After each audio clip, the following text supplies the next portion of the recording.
would be so cruel, man. It really would. There would be T-shirts made by some assholes.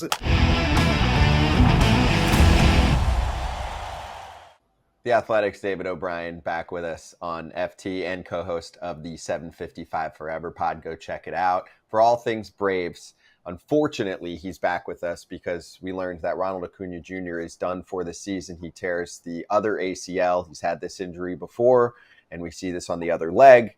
He is done for the season. He'll come back sometime, hopefully, next year. So, David, let's just start big picture. How much does this suck for him, the team, and baseball fans?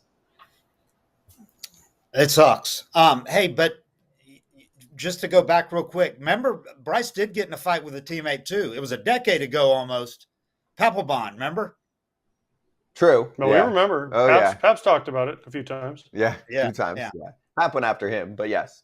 Oh, yeah. I mean, I'm not going to side with Papelbon on anything, but maybe something. I'm sure there's something you can find. Yeah, they're probably. You guys would agree.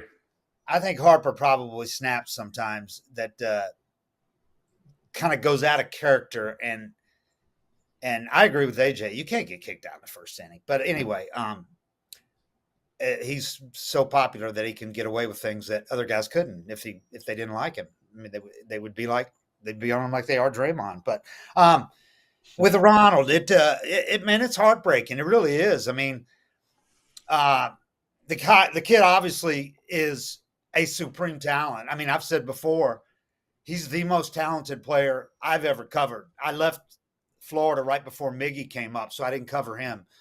But as far as pure raw talent, I mean, I put him ahead of even Sheffield and Chipper. And Chipper has said that he's the most talented player to ever wear an Atlanta Braves uniform.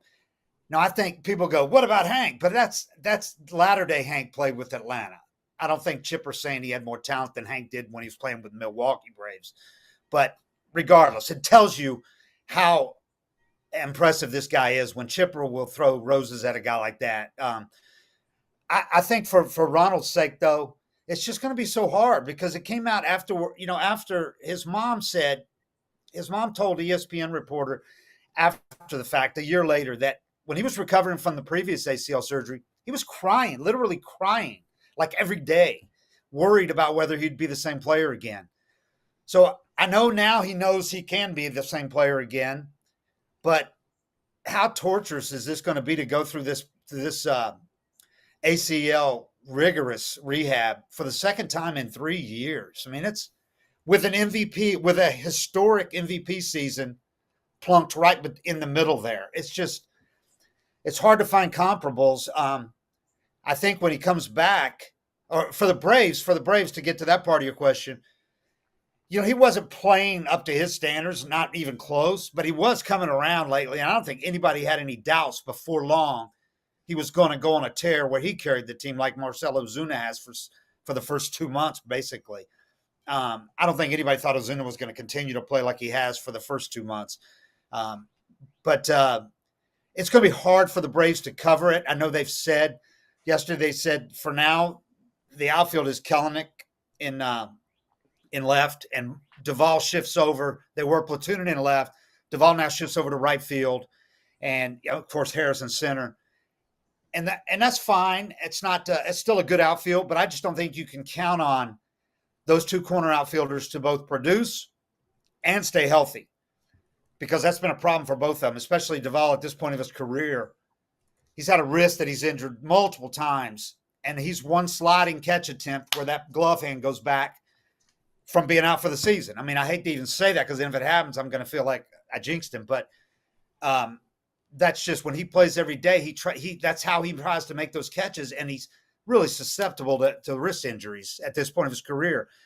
And Kelenic hasn't proved it that he can do it. I mean, he did it for 45 games last year in Seattle and then slumped badly, then kicked a cooler and broke his foot. So we haven't seen him do it for a full year, and especially now he's going to be playing against lefties as well as righties. So we'll see. But I think in the end, Alex Anthopoulos goes out and gets an outfield bat, because those are about the easiest to acquire on the market. And the Braves certainly have the money to spend. They don't have a ton of prospect capital, but they've got quite a few pitchers coming up. and pitching, and a lot of teams could use a pitching prospect that the Braves can have. I think they can afford to give up one more of those pitching prospects they have, and somebody maybe on the major league team, a lesser player, to get a corner bat before the trade deadline. Anthopoulos did decent in 2021, revamping the entire outfield. So I'm not saying that's what the Braves want, but you look at Ronald's numbers before the injury. Did you hear anything about anything nagging? Because like when he went down, I was talking with an athletic trainer, and it was like, are people predisposed to ACL injuries? She's like, well, it could be something that was nagging. Was there anything nagging? Because you look at a guy who went from historic MVP numbers to just above an average player for the year. I know he had 16 bags already, so he was on pace for 50. But was there anything that you guys were hearing or seeing that was like, this is nagging him a little bit that could have precluded this? No, because I would say yes if he had 2 stolen bases. But the fact is, he was on a 50, 60, 70 stolen base pace the whole first 2 months. That was the one thing he was doing fine, was running. He was showing no signs of being, because he injured that left ACL. Or no, he injured the surgically repaired ACL at spring training. He had meniscus irritation in the surgically repaired one, the right one. So he missed a couple of 3 weeks of games at spring training. And I think that hindered him as far as performance on the field so far, because I think he was behind when the season started. He didn't have many ABs at spring training, and he's not a guy with enough service time, with enough experience. He's not Gary Sheffield, who only needed 20 ABs in spring training, and boom, he could go out. Ronald was not that point of his career, I don't think. And I think it hurt him performance-wise. But as far as nagging, I think what the word you said, which the trainer or you said, predisposed, I think some guys are predisposed to ACLs. I know women's basketball players, not to compare them to a women's basketball player, but I know you used to see knee braces on all women's players because their ACLs couldn't handle basketball for some reason. That's just, they're built differently than men. That's not Ronald is built. He's a racehorse, but I don't think, and I'm just guessing, I'm not a doctor, but I don't know that his knees can handle the torque. He's got the most explosive hip action on his, which is how he generates way more power than a guy who weighs 205 pounds probably should have, because he's got light tower power. He's up there with the 240-pound guys as far as length and exit velo and all that. At least he was last year and the year before. But I don't know that his knees, that his build can handle the extreme cuts that he does. Because if you look how this happened, he planted his left foot, and it was a pretty benign move. I mean, it's the kind of move that a baseball player makes all the time, where you cut on, and not even on artificial turf. He cuts, and the knee just gave way, which I don't think but that's not something that would have been a nagging injury before, that the knee would have given way because it was weakened. He hadn't hurt that ACL. He fouled a ball off it in Miami a few weeks ago, but so what? I mean, it was just they fouled a ball off it. That doesn't compromise the structure of the knee. I think when he comes back, you hate to be the one to tell him to alter his game, because last year he had an historic season. He led the majors in stolen bases.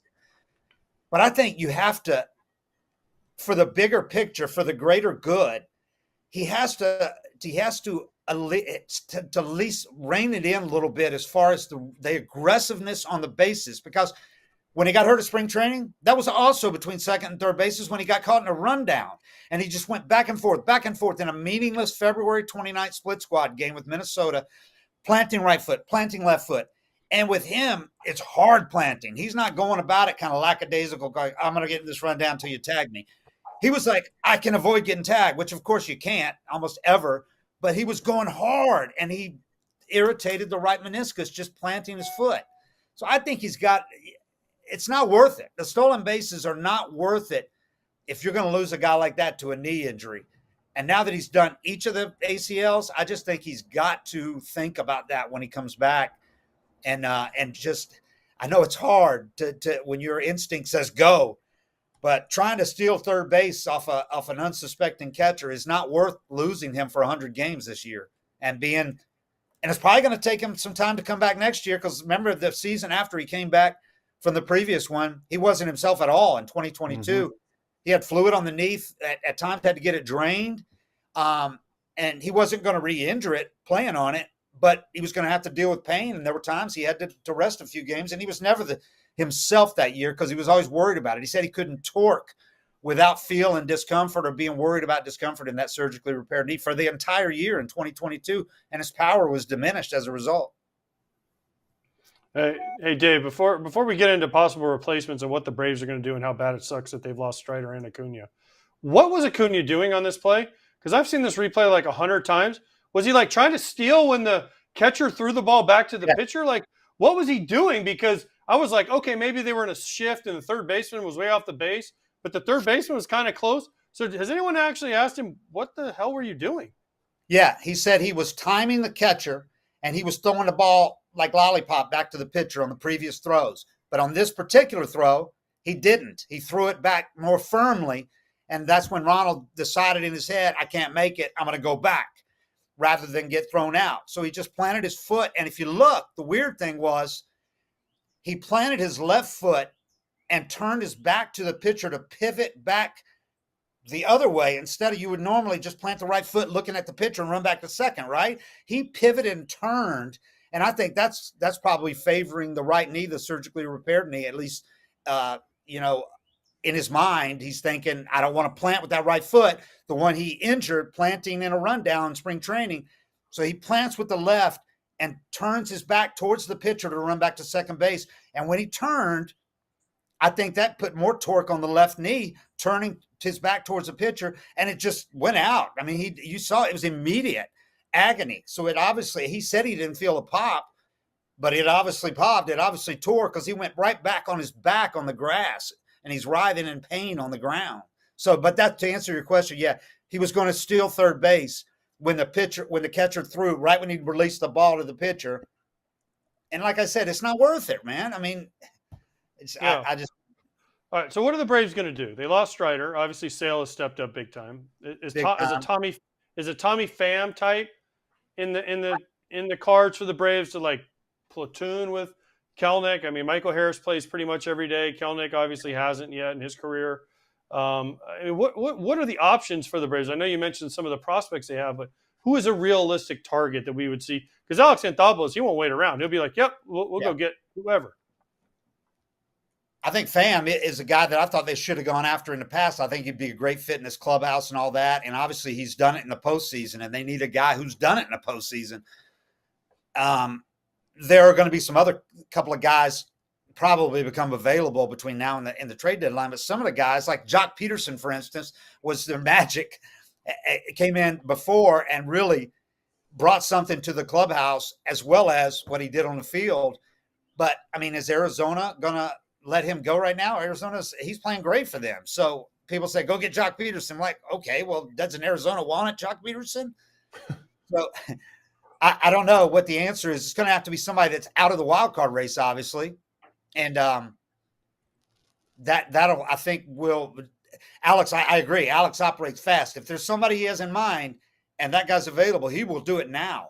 But I also think if he thinks there's a couple of teams that might drop out between now and, in the next month, he might wait a little longer. And also I think you probably have to give Kelenic a chance in left field to see what he can do against lefties. Because like I said, look at his numbers first 45 games last year with Seattle.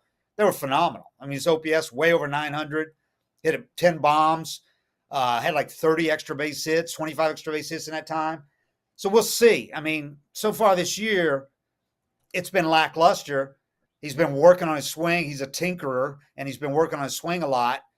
But he's shown signs. He hit a bomb the other day in Chicago where he's hit 4 homers in 5 games in his career.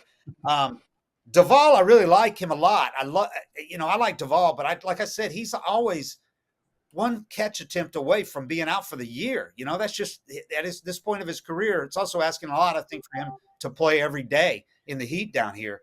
And he's a big guy, a heavy guy for an outfielder. But I think he'll be okay now. I think you have to maybe wait just a little bit. There's still 6 games out. What's not going to be said, what kind of goes unspoken is I don't think it'd be the worst thing in the world for the Braves to get the wild card because Oh, here we go.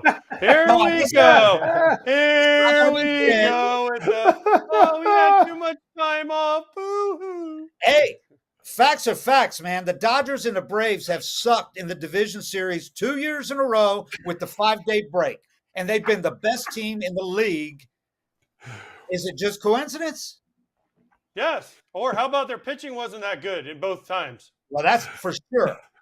That's for But sure.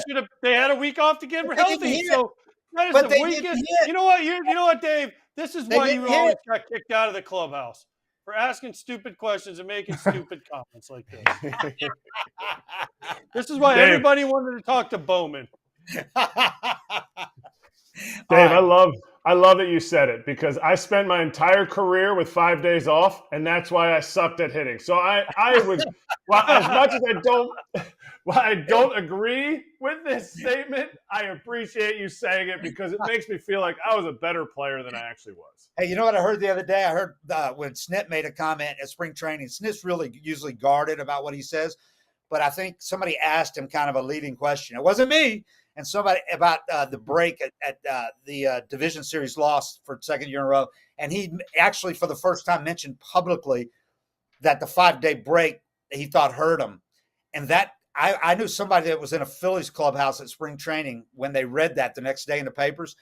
And I think those Phillies, including Harper and a couple other guys, were like, oh, my God, we just kicked their ass. Just say we kicked your ass.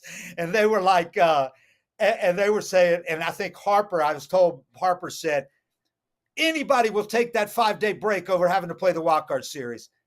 And I don't disagree. If you don't have to use your first 2 pitchers in a wild card series, it's a huge advantage. But last year, it helped the NL team. Also had that extra day built in the division series for the NL team. This year, it'll be the AL team, if I'm not mistaken. So the Phillies were able to bring back their stud pitchers after using them in the wild card series.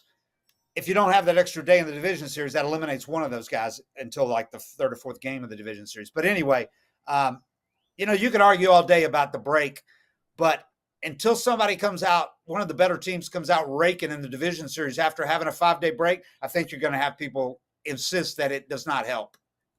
Attaboy, Harper. Attaboy. That didn't help either. AJ, I do think they have to go out and get a pitcher too, because while right now the pitching has held this team up, I mean, it's not the hitting. They've won despite the offense this year. It's just totally reversed. But I just don't think, I mean, Chris Sale has been phenomenal. Ronaldo Lopez has been phenomenal. 1.75 ERA for Lopez. And Max Fried is pitching like Max Fried again. His first 2 starts were bad. His next 8 have been just over 2 ERA. And he's taken a no-hitter through 5, 6, and 7 innings in his last 5 starts. He's been unbelievable. But I don't think you can count on Sale and Lopez when Sale has had 5 years without a full season. It's asking a lot to have him go 180 innings this year. And Lopez hadn't been a full-time starter for 4 years. So it's asking a lot for him to go. He hadn't thrown over 70 innings in 4 years. And they're doing a great job of giving them extra rest. They never go. Lopez hasn't gone on 5 days rest yet, and Sale has only done it one time. So they're doing a good job in that regard, but it's still going to add up. And you get in August, and one of those guys might need a break. But I think you need to go out and get another frontline starter as insurance because, like AJ, you were right. They have not gone into the division series either of the last 2 years with 3 good starting pitchers who weren't compromised by injury and or illness. Fried had lost 15 pounds going into the division series 2 years ago. Charlie was out last year with the finger injury, and Charlie hasn't been Charlie this year. He's kind of finally showing his age a little bit. And then Strider, the year before, had an oblique. Last year, Strider was the only one that went in healthy, the only one that pitched well. So I think they have to go out and get a starter, and I think Alex will look for a starter and a corner outfielder, unless Jared and Duvall just step up and rake over the next 3 or 4 weeks. But I just think that they're probably asking a lot for those guys to do that. With they have Martinez from the Rangers as a 4th outfielder. but he has not done anything at the major league level. He's been a superstar at the AAA level, but what does that mean? It means nothing. But what would mean something? What happens how terrible would it be if the Braves win the World Series this year? 2 World Series without their best player. I'm not saying they don't want to win the World Series. I'm saying, what kind of blow would that take to the future of Ronald in Atlanta? It would be bad. I mean, but he has got a hardcore fan base, and they would write it off as an anomaly, that kind of thing. Twice? It would be so cruel, man. It really would. There would be T-shirts made by some assholes, but it's possible. It really is. It's possible because of the starting pitching they have, and this lineup is it's not going to hit like it did last year, but this is still a better lineup than almost any lineup in baseball. I mean, without Acuna, that takes them down a notch, absolutely. But they've still got Olsen, Riley, Ozuna is on the same kind of pace he was last year when he went 40-100. Michael Harris, Arcia was an all-star last year. Now Murphy's back. Murphy only played 1 game. Now he's back. And he was an all-star. He had 17 bombs for the break last year. So this is still a really good deep lineup, even without Acuna. And if you can keep the 3 main starting pitchers healthy, as you know, all you need is 3 starters in the playoffs. It's a big if. And they got a good bullpen, a deep bullpen. The bullpen has pitched well this year for the most part. They've lived up to expectations. It would not be a shock if the Braves went to the World Series. I don't think anybody would be shocked. There's not an NL team that's clearly better than them, in my opinion. Wow. Okay. These are damn good. Kratz is going to slap you through the TV because he is as big of a super fan of the Braves as you are, Dave. Kratz is just that big of the Phillies. And by the way, you were wrong. 2021, I think Freddie Freeman was the best player on that team. I think Freddie was probably a little better that year. In 2021, he was the best player, no doubt. Yeah, no shit. Yeah, I think he won an award that year, didn't he? I think he did win an award. Yeah. Yeah. I'm just making sure. Oh, it's an acronym for. Oh, okay. All right. I think he was saying their best player now. Oh. And you know what? Right now, Acuna has not been their best player this year either. But Marcell Ozuna has somehow. Right, he is the best player, but he has not been the best player this year. I mean, yes. So anyway, it's just give me this. No, there's very few teams that could give up or not give up, lose an MVP who won the MVP last year and a Cy Young guy, a guy that a lot of us picked to win the Cy Young strikeout title. All of that. The Braves are probably one of the few. Maybe the Phillies in the National League. I don't even know that the Dodgers. Maybe the Dodgers. So there's 3 teams probably in all of baseball that could sustain this.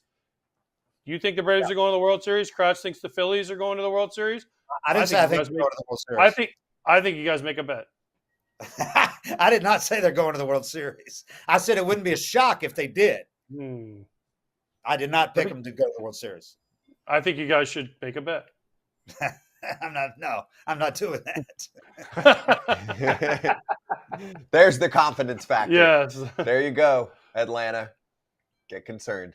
Sorry. But no, Dave, this was good. Appreciate the time, dude. Great to catch up. Hopefully in better times. We'll talk again when the Braves, add 4 outfielders at the deadline?